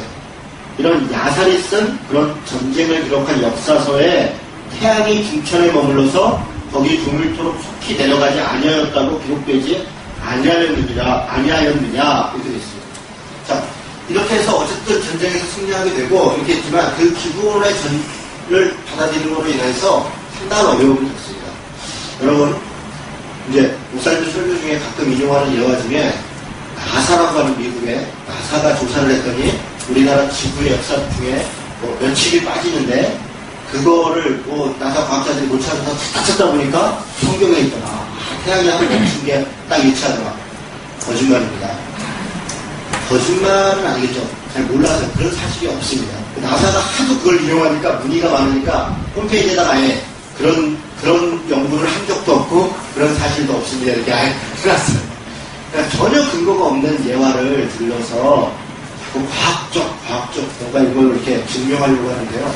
이런 시도 자체가 아주 무의미하진 않지만 사실이 아닌 거 얘기했다가 나중에 오히려 성경까지도 권위가 떨어져요. 그거는 바운지가 그냥 그랬나 보다 이렇게 하면 되지. 그걸 뭐 나사가 인정해야 사실이고 나사가 인정 안 하면 사실이 아니고, 그러니까 소위 창조과학이라고 하는 것이요. 이게 사실 좀 답답한 겁니다. 이 성경을 자꾸 과학적 이렇게 뭔가 증명이 되고 대단한 거. 과학적 하는 걸로 반대 증명 나오면 그건 성경 자체가 좀 취소가 되는 건가요? 그런 게 아니잖아요. 그러니까 자꾸 이걸 무슨 과학적으로 이렇게 성경이 과학적인 게 아니라 과학이 성경적인 거예요. 과학이 성경적인 겁니다. 우리가 성경을 과학적으로 자꾸 증명하려고 하는, 물론 그 자체가 아주 의미가 없다는 거예요. 근데 그런 시도 자체가 성경의 관계를 오히려 떠났어요. 그래서 좀 적당히 했으면 좋겠어요. 과학적. 저는 좀 그런 것에 있어서 좀 답답함을 느낍니다. 그냥 나와서 여담으로 얘기를 했습니다. 자, 넘어가겠습니다. 자, 그렇게 해서 지금 우리 9장까지 했나요? 어디 몇 장까지 한 거예요? 기본 10장까지 한 거죠? 네, 10장까지 했습니다. 자, 그런데 이 기본 족속을 위해서 나중에요, 두고두고 문제가 됩니다. 이 사무엘하 21장에 보면요, 3년 동안 기근이 발생해요. 다윗 때. 그래서 왜 그랬나 했더니 기본 거민들이 와가지고 얘기를 하는데 사울이 기본 거민들을 굉장히 핍박한 적이 있습니다. 그걸로 인해서 기본 거민들이 원한을 삼고 하나님이 그 원한을 들으셔서 3년간 그 기근을 줬다. 그래서 어떻게 주길 원하냐? 그랬더니 사울 족속들을 멸족해 주십시오. 그래서 끔찍한 일이 벌어집니다. 7명을 다 달고 그래서 이 기근이 멈췄다 이런 기록이 있습니다. 그러니까 기본 족속이 뭐 이런 게 어느 한 에피소드 같은 건데 기본뿐 아니라 당시 이스라엘 때 하나님이 진멸하라고 명령했는데 그 진멸하지 않고 남긴 족속들로 인해서 사사시대가 오고 두고두고 이런저런 곤란함들이 벌어집니다. 그래서 그 시작이 기본 족속으로부터 시작됩니다. 여호와께 믿지 아니하였더라. 여기서부터 시작이 되는 것입니다. 자, 넘어가겠습니다. 11장에 보니까 북부 전투, 아까 북쪽이죠? 전투가 메론 물가에서 있었다는 그걸 메론 물가 전투라고 합니다. 11장 5절에 보니까 연합군들이 다 형성이 됐고 이 왕들이 모두 모여 나와서 이스라엘과 싸우려고 메론 물가에 진쳤더라. 그래서 그 전투가 있었고요. 그리고 그 전투에서 물론 승리합니다. 그런데 11장 22절 보죠. 15절. 11장 15절을 먼저 보겠습니다. 여호와께서 그의 종 모세에게 명령하신 것을 모세는 여호수아에게 명령하였고 여호수아는 그대로 행하여 여호와께서 모세에게 명하신 모든 것을 하나도 행하지 아니한 것이 없었더라. 이런 기록들이 있고요. 16절부터는 여호수아가 취한 지역들이 있는데 19절에 보니까 기브온 주민 히위 족속 외에는 다 점령했다. 기브온 족속을 지금 점령하지 않은 거죠. 않았고 11장 22절에 보니까 이스라엘 자손의 땅에도 아낙 사람들이 하나도 남지 아니하였고 가사와 가드와 아스돗에만 남았더라. 그러니까 여기 지역을 점령하지 않았다는 거예요. 가사가 지금으로 얘기하면 가자지구. 제가 여러 번 얘기했죠. 팔레스타인의 가자지구. 지금도 가자지구가 상징적 지역입니다. 서로 점령 때문에. 그러니까 블레셋 땅이라는 거예요. 블레셋 땅의 일부는 여전히 장악하지 않았더라. 이렇게 해서 또 그 이후에도 12장 끝머리 13장에 보면 13장 보세요. 여호수아가 나이 많아 늙음에 여호와께서 그에게 이르시되 너는 나이가 많아 늙었고 얻을 땅이 매우 많이 남아 있도다. 이 남은 땅은 이러하니 하면서 블레셋이고 뭐 구슬이고 뭐고 해서 남아있는 땅들을 쭉 얘기하죠. 그 13장에 이제 남아있는 땅을 10절까지 얘기합니다. 정복하지 않은 땅 혹은 정복하지 못한 땅. 아직 사사시대에 가서 각 지파별로 이걸 정복하라고 하는데 정복하지 않습니다. 그래서 그것이 동화되고 사사시대로 타락하는 계기가 됩니다. 이런 흔적들을 좀 남겨놓은 겁니다. 12장 1절에 보니까 이스라엘 자손 요단 저쪽 편, 곧 해 놓는 편, 곧 아르논 골짜기에서 헤르몬 산꼭대기 동쪽 온 아르바를 차지하고 그 땅에서 쳐 죽인 왕들을 이거하리라. 자, 아라바 이 평야, 광야 기억나세요? 신명기 1장 할 때 아랍의 평야, 그게 뭐라 그랬어요? 모압 평야. 이 땅을 점령했었다는 거예요. 그리고 그 땅을 어떻게 했어요? 나눠줬죠. 누구한테 나눴습니까? 두 지파 반. 기억나세요? 루벤, 갓, 므낫세 반지파. 그 얘기를 지금 12장 1절부터 6절까지 이야기하는 겁니다. 그리고 7절에 여호수아가 이스라엘 자손이 요단 2편 이렇게 해서 쳐서 멸한 그 땅의 왕들은 이러하니라. 그러면서 드디어 자기 전쟁을 했던 것을 결산을 합니다. 그리고 24절 하나는 기스사 왕이요 모두 다 해서 몇 명이요? 31왕이었다. 31명 왕을 정벌한 얘기.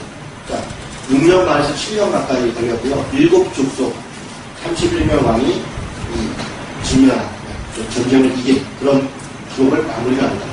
그리고 13장에 얘기한 다음에 드디어 이제 땅 분배가 시작이 됩니다. 땅 분배가 시작이 되는데 이걸 뭐 자세히 보진 않겠습니다. 이거 여러분이 쭉 보시면 이렇게 딱 나눴던 얘기인데 100장면만 보겠습니다. 누구로부터 시작하는가? 14장 6절입니다. 14장 6절. 땅 나누는 얘기 중에서 조금 몇 가지 포인트 되는 것만 짚어드리겠습니다. 14장 6절 같이 읽겠습니다. 시작. 그때 유다 자손이 길갈에 있는 여호수아에게 나오고 그리스 사람 여분의 아들 갈렙이. 자, 거기까지요. 자, 무슨 얘기냐면 땅을 나누려고 딱 시작을 했는데 헤브론이라고 하는 당시 그 헤브론이 어디냐면 이 중앙이에요. 지금 이 에브라임 지파의 중심인데 그러니까 여리고 성은 바로 밑에 쪽에 헤브론입니다. 굉장히 강력한 이 헤브론은 산이고 굉장히 높은 곳이에요. 거기에는 아랍자손이 있어요. 아랍자손. 아랍자손은 거인족입니다. 그러니까 가나안 땅의 가장 강력한 족속이 아랍자손입니다. 그래서 이 땅을 놔두고는 땅을 나눌 수가 없어요. 왜냐하면 땅을 어떻게 날다가 계속 쳐들어오고 뒤를 뭐 막지 않고 어떻게 합니까? 이게 고민이에요. 이게 고민이에요. 여호수아가. 그랬더니 이걸 누가 풀어주는 거냐? 갈렙이 와가지고 당시 나이가 85세입니다. 와서 뭐라고 얘기하냐면 우리 40세 때 옛날에 그때 가데스 바네아에서 정탐꾼 갈 때 갔다 와서 하나님이 나한테 약속했다. 네가 밟는 땅을 내가 너한테 주겠다. 약속했다. 그러니 이 땅 나한테 달라. 이 땅 나한테 달라는데 점령해서 달라는 것도 아니고 내가 가서 점령하겠다. 여기 이게 지금 갈렙의 태도입니다. 내가 가서 점령하겠다. 지금 10절 보세요. 이제 보소서 여호와께서 이 말씀을 모세에게 이르신 때로부터 이스라엘 광야에서 방황한 이 45년 동안을 내가 오늘 85세가 될 때까지 그때 약속했으니까 12절 그날에 여호와께서 말씀하신 이 산지를 지금 내게 주소서. 당신도 그날에 들으셨거니와 여호수아에게 하는 말입니다. 당신도 들었다. 그곳에서는 아랍 사람이 있고 그 성읍들은 크고 견고할지라도 여호와께서 나와 함께 하시면 내가 여호와께서 말씀하신 대로 그들을 쫓아낼 것이다. 그를 내게 달라. 그리고 그가 전쟁을 시작합니다. 넘어가 보면 16절 15장 16절 15장 16절을 보면요 15절부터 거기서 올라가서 막 전쟁을 시작해 거기 쳐들어가는데 갈렙이 말하기로 16절에 기럇 세례를 쳐서 그곳을 점령하는 자에게는 내가 내 딸 악사를 아래로 주리라. 근데 누가 점령하냐면 운니엘이 점령해요. 지금 무슨 장면이냐면 헤브론을 점령했어요. 내친 김에 더 치고 들어가는 거예요. 아랍사람들이 도망가니까 내친 김에 더 가서 점령하는데 그 마지막 땅을 점령하는 사람한테 내 딸을 주겠다. 근데 그 누가 점령하는 운니엘이 점령해요. 운니엘이 누굽니까? 첫 번째 사사예요. 사사시대의 첫 사사. 그래서 그런 역사가 좀 이어지는 장면들이 나오는 겁니다. 자, 갈렙으로부터, 그러니까 유다 족속으로부터 처음에 땅이 나눠지는데 갈렙이 되게 훌륭하다. 자기 친구이며 자기 지도자인 여호수아의 곤란함을 갈렙이 해소시켰습니다. 이게 갈렙의 태도. 이게 소위 우정이죠. 자, 그리고 땅은 누구로부터 끝나냐면 19장 보겠습니다. 49장. 19장 49장. 이거 제가 옛날에 설교했던 것 같다고 보여요. 그죠? 이 장을 설교했을 때 기억나시죠?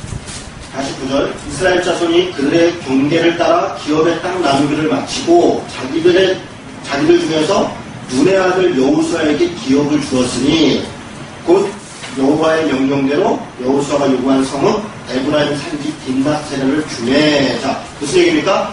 경계를 땅에서 기업의 땅을 다 나눈 다음에 눈의 아들 여호수아에게 줬다. 제일 마지막으로 여호수아가 자기 땅을 줬다는 거예요. 여러분 여호수아가 지금 뭐 에브라임 지파거든요. 가장 큰 지파예요. 그래서 에브라임 지파 가장 큰 지파니까 가장 좋은 땅을 가질 수도 있고 그 중에 제일 좋은 땅을 여호수아가 갖는다고 해서 누가 뭐라고 했겠어요. 그런데 가장 늦게 그것도 에브라임 산지에 있는 딥낫세라를 가져요. 산지 무슨 얘기냐 가장 안 좋은 땅을 가졌다. 이게 여호수아예요. 이렇게 마지막 이렇게 한 다음에 51절에 보니까 이에 땅 나눈 일을 마쳤더라. 이렇게 땅 나눴다. 중간에 또 아주 어이없는 일이 하나 벌어지죠. 무슨 일입니까? 그 요셉 지파가 와서 땅을 달라 그러는데 요셉 지파가 에브라임 지파입니다. 그 몇 장이죠? 중간에 16장 1절부터 보면 14절 15절 16장 14절 15절 16장 17장 16장이 아니에요.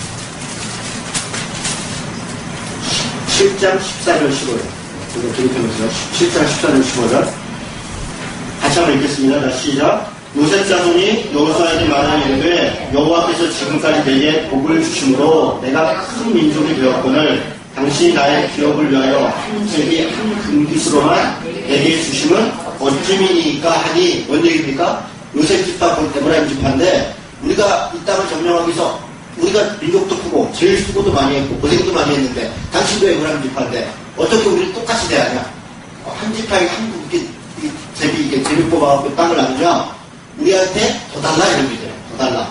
꼭 이런 사람들이 있죠. 그래서 왜 목사도 그렇고 장로도 물론 세상적인 지도자들도 마찬가지인데 가족 단속을 잘해야 돼요. 이 가족이 문제예요. 가족이 왼수입니다. 이게 정의에 반대는 의리예요. 의리. 여러분 이게 의리 때문에 정의를 못하는 겁니다. 사람들이요, 소위 정 때문에. 내 자식이 얘기하면 할 수 없어. 남이 얘기하면 절대로 안 돼. 내 자식이 얘기하면 그럴 수도 있지. 살다 보면. 이랬어요. 그래서 지도자들은 가족에 대해서는 좀 가혹해야 돼. 다뤄야 돼.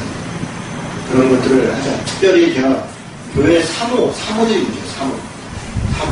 사모 직책을 아예 없애야 돼. 사모는 없어요. 원래 직책도 없어요. 사모가 이게 애매합니다. 개척교회 때는 사모가 봉사하죠. 일할 사람이 없으니까. 밥도 다 하고, 그러니까 사모니까 사모가 덕대기인 줄 알아요. 그래갖고 뭔 얘기를 했습니다. 사모한테 이제. 사모님 이거 어떻게 됐어요? 저거 어떻게 됐어요? 그러고 와서 그냥 남편도 듣는 거죠. 힘드니까. 남편도 또 속상하고. 왜 그렇게 해요? 그냥 똑같이 하는 거지. 근데 권력이 생기면 그때부터 사모가 나와서 인사권을 다 휘두르고요. 교회 집사들을 다 휘두르고요. 그래서 막아요. 그래서 막아요. 사모랑 직책이 그냥 똑같이 하면 돼요. 다 집사하고 권사하고 해서 같이 하면 그럴 일이 없습니다. 참고로 저한테 무슨 불만이 있으면 제 아내한테 가끔 전화하는 분들이 더러 있는데요. 절대로 저희 아내는 저한테 그런 얘기를 아예 안 해. 저한테 얘기할 때가 혼만 나요. 그런 얘기를 당신이 하고 나한테 전화가 와서 한번 언젠가 그런 일에서 듣고 말아. 나한테 얘기하면 당신만 힘들어. 못 들은 척. 저는 교회에 있는 일은 집에 가서 절대 얘기하지 않습니다. 제 아내한테. 그건 목회의 윤리죠. 무슨 말인지 이해가 되시죠? 저한테 얘기하시면 됩니다. 저한테. 제가 목사지만 아내가. 제 아내는 집사고 교회 선생님, 학교 선생님이에요. 또 교회에서 교사고. 그게 자기 일감이에요. 그래서 무슨 얘기하냐. 지금 이렇게 요셉이 집화가 와가지고 한 집회 더 달라. 이거 어떻게 보면 정당해. 이게 세상적으로는. 그런데 여호수아가 뭐라고 했냐면 15절 보세요. 15절. 같이 한번 읽겠습니다. 시작. 여호수아가 그들에게 이르되 내가 큰 민족이 되므로 에브라임 산지가 내게 너무 좁을진데 브니스 족속과 루바임 족속의 땅 산림에 올라가서 스스로 개척해라. 멋있죠? 좋은 말이다. 맞는 말이다. 너희들이 등치도 크고 힘도 있고 그러니까 어떻게 하라는 거야? 스스로 개척해라. 또 누가 말리냐? 그런데 16절에 보니까 이스라엘 골짜기에 거주하는 자인데 다 철병거가 있고 18절 그 산지도 내 것이 될 거니까 비록 산림이라도 내가 개척해라. 그 끝까지 내 것이 되리라. 가나안 족속이 비록 철병거를 가졌고 강할지라도 내가 너희 그를 쫓아내리라. 근데 그 이후에 요셉 족속이 가서 그거 했다는 얘기가 있어요? 없어요? 없어요. 그냥 부축되고 많았던 것 같아요. 그럼 이렇게 하는 거예요. 근데 이렇게 여호수아가 할 수 있었던 근거가 어디에 있어요? 누구 때문에 이렇게 한 거예요? 갈렙 때문에. 갈렙이 스스로 개척했잖아요. 만약에 전례를 남겨서 헤브론 땅을 점령해서 줬다 그러면 이 사람은 좀 점령해서 줘야 됐을 거예요. 스스로 개척하도록 하는 거. 그러니까 자기와 가장 가까운 사람들이 잘해줘야 되거든요. 가장 가까운 친구, 가족 이런 사람들이 잘해야 되고 그런 부분에 대해서 아주 명확하게 하는 것이 대단히 중요해요. 무슨 일을 하든 마찬가지입니다. 됐죠? 네. 또 한 가지 또 중요한 장면이 하나 있습니다. 19장 9절을 보겠습니다. 땅 나누는 데 있어서 이게 두고두고 나오는 얘기인데 19장 9절 여기 한번 읽겠습니다. 같이 읽습니다. 시작. 시므온 자손의 이 기업은 유다 자손의 기업 중에서 취하였으니 이런 유다 자손의 분깃이 자기들에게 너무 많으므로 시므온 자손이 자기의 기업을 그들의 기업 중에 받았음이었더라. 자, 지금 시므온 족속은 누구로부터 받았다 그래요? 유다 족속으로부터 받았다 그래요. 자, 그 지도 한번 보세요. 지도에 보면 이 남쪽 에브라임이 중심입니다. 에브라임 중심으로 해서 남쪽이 유다가 있죠. 유다가 큰 땅을 가졌어요. 이게 갈렙이 있는 족속입니다. 그리고 그 밑에 시므온이 있죠. 우리가 북왕국 이스라엘하고 남유다로 나눌 때 남유다가 그러니까 북왕국은 10개 지파인데 남유다는 1개 지파입니다. 유다 하나라는 거예요. 밑에 시므온이 있잖아요. 그런데도 1개 지파라고 해요. 왜 그런지 아세요? 시므온 땅은 원래 유다 땅이기 때문에 나중에 흡수돼버려요. 다시. 그래서 시므온은 존재가 없어져버려요. 그래서 시므온 지파 그러면 유다 지파에 같이 있는 거예요. 지난번에 비나스 얘기할 때 시므온의 수장이었죠. 그 비나스가 찔러 죽인 사람 민집에서. 그러니까 이 유다 지파와 굉장히 가까이서도 수령이었던 거예요. 나중에 시므온 지파는 사라집니다. 나중에 보면 다윗이 압살롬한테 쫓겨갈 때요. 시므온 지파의 중요한 인물이 막 쫓아내면서 들어온다고 해요. 근데 유다에 이 포섭되어 있는, 그가 합쳐져 있는 그런 지파입니다. 그래서 그래서 남유다 한 지파 이렇게 표현합니다. 이 근거가 여기에 있습니다. 이해가 되셨죠? 네. 자, 다른 나라들이 맞췄다는 얘기였습니다. 20장에 보면 도피성 얘기 있고요. 레위 성읍들 주는 얘기도 있고, 레위 성읍이 어떻게 되냐면 21장 41절 보세요. 21장 41절. 21장 41절에 레위 사람들이 이스라엘 자손을 기억하기 위해서 받은 성읍은 모두 몇 개요? 48개. 그런데 이 중에 도피성이 몇 개예요? 6개. 지난번 우리 신명기 볼 때 도피성 기억나세요? 42개 성을 가진 거고 6개는 도피성을 가진 겁니다. 그래서 총 48개인 겁니다. 됐죠? 자, 그 다음에 이제 22장 넘어가겠습니다. 나머지는 됐고요. 자, 이제 그런데 22장에는 조금 이렇게, 이게 이제 초기에 국가 세울 때 생기는 항상 문제인데, 요단 동편이, 자, 요단 동편에 지금 누가 있다고 했어요? 르우벤, 갓, 므낫세 반지파가 전쟁이 끝난 다음에 돌아왔어요. 돌아와가지고 그들이 어떻게 했냐면, 제단을 만들었어요. 제단. 그랬더니, 이쪽 서편에서 깜짝 놀랐어요. 왜냐면, 여호수아에게 명령한 신명기 때문에 가나안 땅에 가면 중앙 성소를 만들고 그것에 와서 다 제사를 해라. 이게 명령이에요. 기억나시죠? 그랬는데 요단 동편에 제단을 만들었다는 얘기예요. 그러면 다른 하나님을 다른 걸 믿으려나 이런 의심이 하나 드는 거고, 또 하나는 제단을 저쪽으로 하면 이게 민족이 갈리잖아요. 이게 큰 문제다. 그래서 이쪽에 여호수아가 특사를 파견하는 거예요. 가서 현지 조사해라. 근데 그 특사의 대표가 누구냐? 13절에 보니까 이스라엘 자손이 제사장 길르앗의 아들 비느하스를 길르앗다고 해요. 여러분, 비느하스가 이미 수배자의 방해를 했다고 그러는 겁니다. 비느하스가. 그래서 그가 가서 딱 조사를 하니까 저쪽 편의 사람들이 뭐라 하느냐?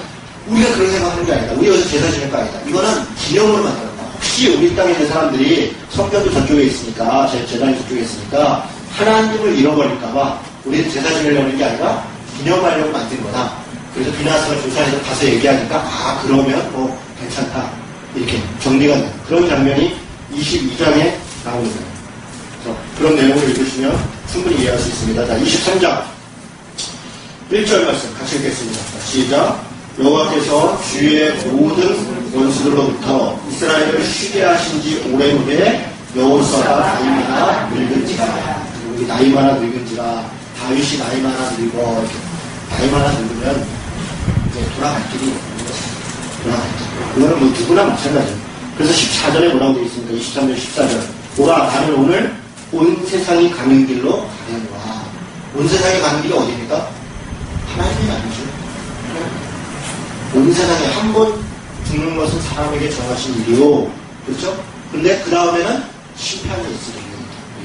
성경에 나왔어요. 한 번 죽는 것은 사람에게 정하신 것이고 그 후에는 심판이 있다. 우리가 이것을 잊지 말고 살아야 됩니다. 여호수아가 잘 나가고 있죠. 굉장히 위대한 일을 해가고 있죠.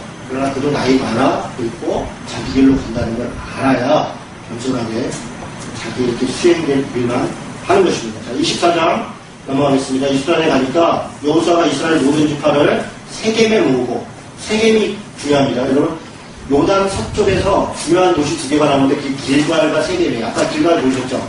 지금 세겜에 모았다는 것은 처음에 중부 전투를 승리했을 때는 길갈이 중심이었어요. 그런데 나중에 세겜을 중심으로 한다는 거예요. 사울과 다윗도 마찬가지입니다. 나중에 사무엘이 길갈, 세겜 이런 데 다니면서 다스려요. 그러니까 이게 그때 여호수아가 도시를 만들었다는 거예요. 중심 도시를. 그래서 이런 점이 여기 있는 겁니다. 자, 세겜을 모으고 이스라엘 장로들과 그들의 수령들과 재판장들과 관리들을 부르매 그들이 하나님 앞에 나온지라. 여호수아가 모든 백성에게 이르되, 자, 뭘 하는 거냐면 제 언약을 갱신합니다. 모세가 모압 땅에서 새로운 백성들과 언약을 갱신한 것을 여호수아가 죽기에 앞서서 다시 한번 부탁하고 갱신하는 장면이에요. 14절 같이 읽겠습니다. 14절 시작.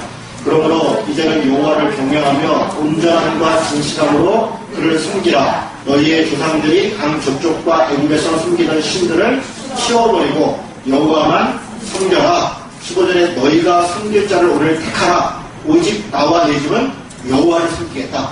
여호수아가 지금 백성들에게 다시 얘기하는 겁니다. 그래서 너희들 어떻게 할 거냐? 나와 내 집은 여호와를 섬길 거다. 너희들은 어떻게 하겠느냐? 그들이 대답합니다. 16절 같이 읽겠습니다. 백성이 대답하여 이르되 우리가 결단코 여호와를 버리고 다른 신을 섬기기를 하지 아니하오리니. 약속했죠? 약속하는 겁니다.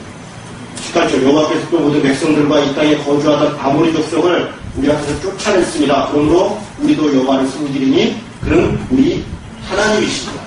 여러분 이 질문은 지금도 계속되는 겁니다. 나중에 열왕기서에 가면 아합왕과 엘리야가 싸움을 할 때 이런 너희들이 어느 때까지 머뭇머뭇 할 것이냐 둘 사이에서 여호와와 바알 사이에서 너희가 어느 때까지 머뭇머뭇 하려느냐 이렇게 묻는 거예요. 백성들이 머뭇머뭇 하는 거예요. 지금도 마찬가지입니다. 나와 내 집은 여호와를 섬기겠다. 너희들은 어떻게 하겠느냐? 그때 내 입술로 고백하는 것이고 그것을 지켜가는 거예요. 하나님은 우리와 계속 끊임없이 언약을 재갱신하십니다. 우리의 삶을 계속적으로 누르시고 넘어가겠습니다. 25절 그날에 여호수아가 세겜에서 백성과 더불어 언약을 맺고 그들을 위하여 율례와 법도를 제정하였더라. 재갱신을 이룬 것이죠. 그래서 재갱신합니다. 그런데 29절에 2일 후에 이제 다 마쳤어요.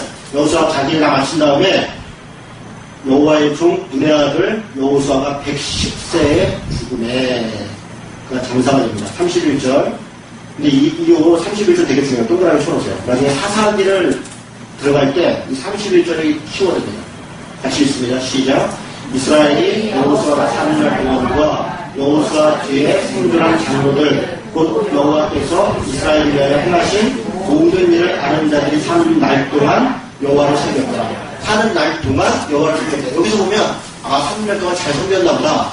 문제는 사사기에서 이게 똑같이 반복되는데 1장에 가면 사는 날 동안만 섬겼더라는 거예요.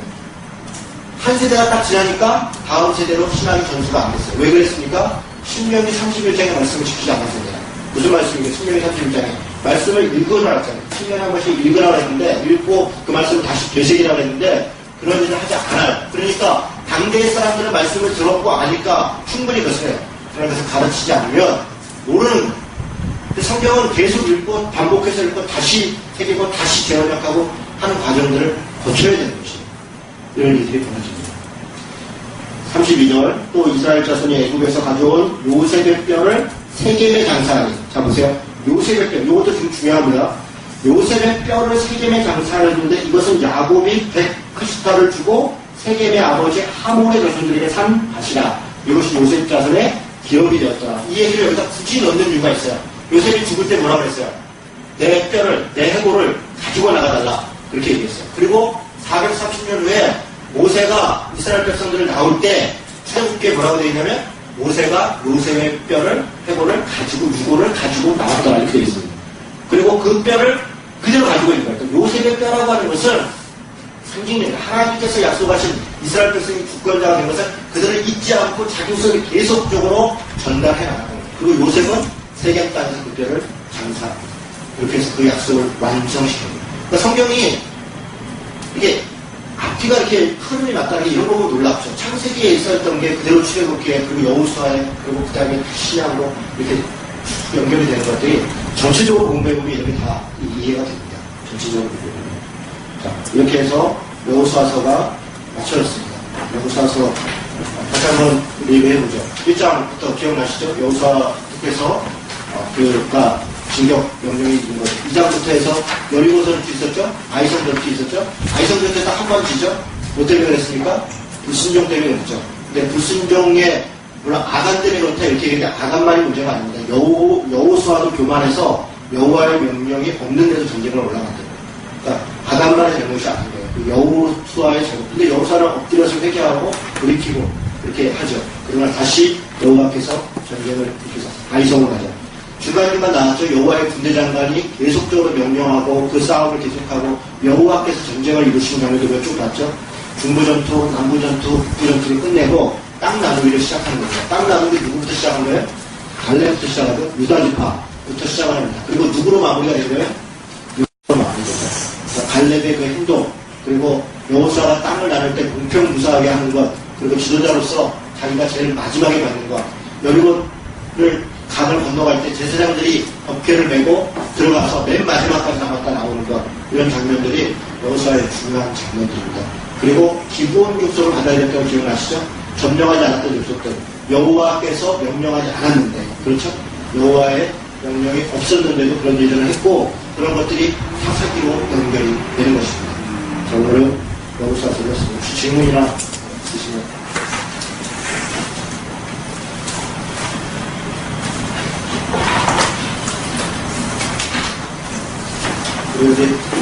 오신 비슷한 분들 소개 한번 해주시죠. 모르신 분들 계시죠? 재수교요? 네. 지난주 처음으로 그